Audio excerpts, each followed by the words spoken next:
তোমার প্রতি অনুভূতি গল্পের তৃতীয় পার্ট। হাসপাতালের গেটে এসে দেখি একটা প্রাইভেট কার দাঁড়িয়ে আছে। গাড়িতে করে একটা বড় বাড়িতে নিয়ে যাওয়া হলো। বাড়ি দেখে আমি তো প্রায় অবাক। এই বাড়িটা কি আন্টির? তাহলে তো আন্টিরা অনেক বড় লোক, আর ওরা আমাকে নিজের বাড়িতে নিয়ে আসলো শুধুমাত্র মানুষের প্রতি ভালোবাসা আছেই বলে সম্ভব। আমি হাঁ করে তাকিয়ে বললাম, আন্টি এই বাড়ি কি আপনাদের? আন্টি বললেন, এটাই আমাদের বাড়ি, চলো ভিতরে। আমাকে নিয়ে একটা রুমে শুইয়ে দিল। আন্টি বললেন, আচ্ছা বাবা তুমি এখন রেস্ট নাও, আমরা পরে তোমার সম্পর্কে জানবো না হয়। আমি বললাম, জি আন্টি। আন্টিও তার মেয়ের রুম থেকে চলে গেল। রুমটা অনেক সুন্দর, ওরা মানুষ যেমন ভালো মনের, রুচিও সুন্দর। খুব ক্লান্ত লাগছে, শুয়ে শুয়ে ভাবছি আজ যদি ওনারা আমাকে না নিয়ে আসতো আমি কোথায় থাকতাম। পা ভাঙা নিয়ে রাস্তায় ভিক্ষা করা ছাড়া কোনো উপায় ছিল না। জানি না বাড়ির কি অবস্থা। আম্মু কি আমার কথা ভাবছে? আম্মু কি বলছে? ছেলেটার এমন ভুলে শাস্তিটা একটু বেশি হয়ে গেল। আমি তো আম্মুর চোখের মনি ছিলাম, নাকি তার জন্যই আম্মু সে কষ্ট সহ্য করতে পারেনি? আম্মুর মনে আমার জন্য ঘৃণা জন্মে গেছে। আম্মু যদি জানতে পারতো তার ছেলে পা ভেঙে ফেলেছে, আম্মু কি এখনো রাগ করে থাকতো, নাকি ছুটে আসতো? আম্মুকে দেখতে খুব মন চাচ্ছে, কিভাবে দেখবো? মোবাইলটা যে ভেঙে গেছে। আম্মু আমি তোমাকে অনেক ভালোবাসি, ক্ষমা করে দিও। বলতে পারি নাই সত্য কথাটা, আর মনে হয় চাইলেও বলতে পারবো না। মোবাইলটার সাথে হয়তো ভিডিওটাও হারিয়ে ফেলেছি।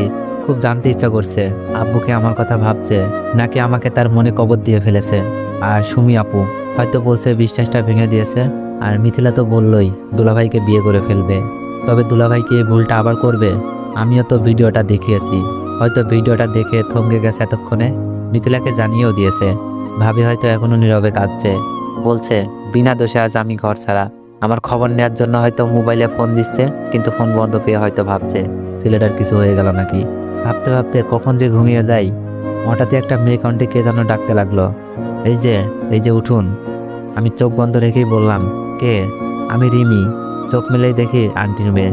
আমি বললাম, ও আপনি? আপনার নাম রিমি? রিমি বলল, ইয়া জাহান রিমি। আপনার নামটা তো জানা হলো না, আপনার নাম কি? উঠে বসে বললাম, আমার নাম আশরাফুল ইসলাম। রিমি বলল, সুন্দর নাম, আম্মু আপনার জন্য খাবার পাঠিয়েছে, খেয়ে নিন। আমি বললাম, আপনার নামটাও সুন্দর। রিমি বলল, ঠিক আছে খেয়ে নিন, আমি আপনার জন্য মেডিসিনগুলো নিয়ে আসতেছি। আমি বললাম, আচ্ছা। আমি বিছানা থেকে নামতে যাব। রিমি বলল, এই কি করছেন? আপনাকে এক সপ্তাহ হাঁটাহাঁটি করতে মানা করছে, কি লাগবে আমাকে বলুন। আস্তে করে বললাম, ওয়াশরুমে যাব। রিমি বলল, ধরুন আমি নিয়ে যাচ্ছি। রিমি আমার হাত ধরে ওয়াশরুম পর্যন্ত নিয়ে আসলো। আমি ফ্রেশ হয়ে বের হয়ে দেখি রিমি দরজার সামনে দাঁড়িয়ে। রিমি বলল, ধরে আসুন। মেয়েটাকে যত দেখছি ততই অবাক হচ্ছি। শহরের মেয়ে আর এত ধনী ঘরের মেয়ে হয়েও মনে কোনো হিংসা নেই। বিছানায় বসে বললাম, আমার জন্য আপনাদের অনেক কষ্ট হচ্ছে। আমি আপনাদের এই ঋণ কখনোই শোধ করতে পারবো না। চোখের কোণে পানি আটকে গেল। রিমি বলল, ঋণের কথা বলে লজ্জা দিবেন না প্লিজ। আপনি আমার ভাইকে বাঁচিয়েছেন, আমরা আপনার ঋণ শোধ করতে পারবো না। আন্টি তার ছেলেকে নিয়ে এসে বলল, এটা তুমি কি বলছো বাবা? আমরা তো শুধুই আমাদের কর্তব্য পালন করছি। আমি বললাম, আসলে আন্টি এই শহরে আমার কেউ ছিল না। বাসা থেকে বের করে দেওয়ার পর কোথায় যাব, এটাই ছিল আমার বড় চিন্তা। তার উপর যখন পা ভেঙে গেল তখন তো রাস্তায় বসে ভিক্ষা করা ছাড়া আর কিছুই করার ছিল না। আপনারা আমাকে থাকার জন্য জায়গা দিলেন, আমার সেবা করছেন। বলতে বলতে চোখ বেয়ে পানি পড়ছিল। আন্টি আমার চোখের পানি মুছে দিয়ে বলল, কেঁদো না বাবা, জানি না তোমার সাথে কি হয়েছে। এখন খাবারটা খেয়ে মেডিসিন খেয়ে নাও, পরে শুনবো তোমাকে দেওয়া অপবাদের কথা। খাবারটা খেয়ে নিলাম। রিমি আমাকে মেডিসিন দেখিয়ে দিল। মেডিসিন খেয়ে নিলাম। পেটে অনেক ক্ষুধা ছিল। আন্টি চলে গেছে। রিমিকে বললাম, আচ্ছা একটা কথা বলবো। রিমি বলল, বলেন। আপনাদের বাসায় কে কে থাকে? আমি আসলে রিমির আব্বুর কথা জানতে চাচ্ছিলাম। রিমি বলল, আব্বু আম্মু আমি আর আমার ভাই, আর বিভিন্ন কাজের হেল্প করার জন্য কয়েকটা কাজের লোক। আমি বললাম, ও আচ্ছা, আপনার আব্বুকে দেখলাম না তো। রিমি বলল, আব্বু ব্যবসার কাজে বাইরে গেছে, আসতে 10-12 দিন লাগবে। আমি বললাম, আপনার আব্বু যদি দেখে আমাকে বাসায় তুলেছেন, রাগ করবেন না?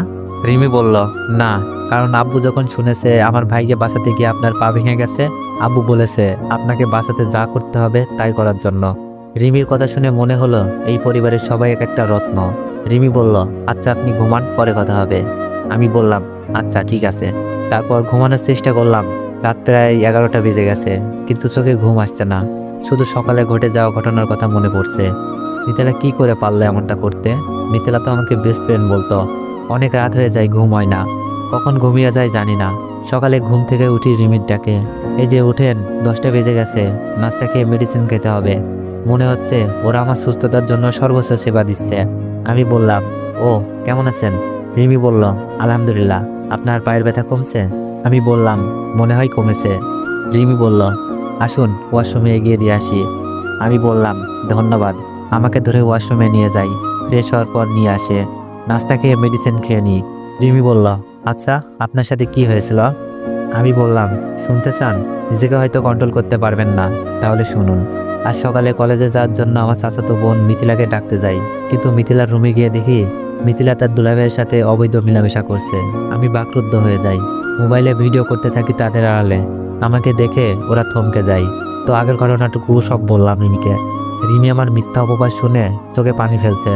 রিমি কান্না করছে আর বলছে, আপনি প্রমাণ থাকা সত্ত্বেও কাউকে কিছু বলেননি? শুধু আপনার আপু সংসার আর যে আপনাকে দর্শক বানালো তার সম্মানের জন্য নিজেই সম্মান হারিয়ে আসলেন?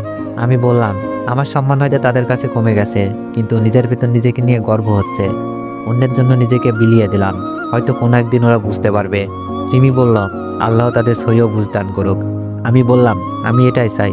আমি হয়তো যে কোনোভাবে চলে যেতে পারতাম, কিন্তু ওরা হারাতো ওদের অর্জন করা সম্মানগুলো।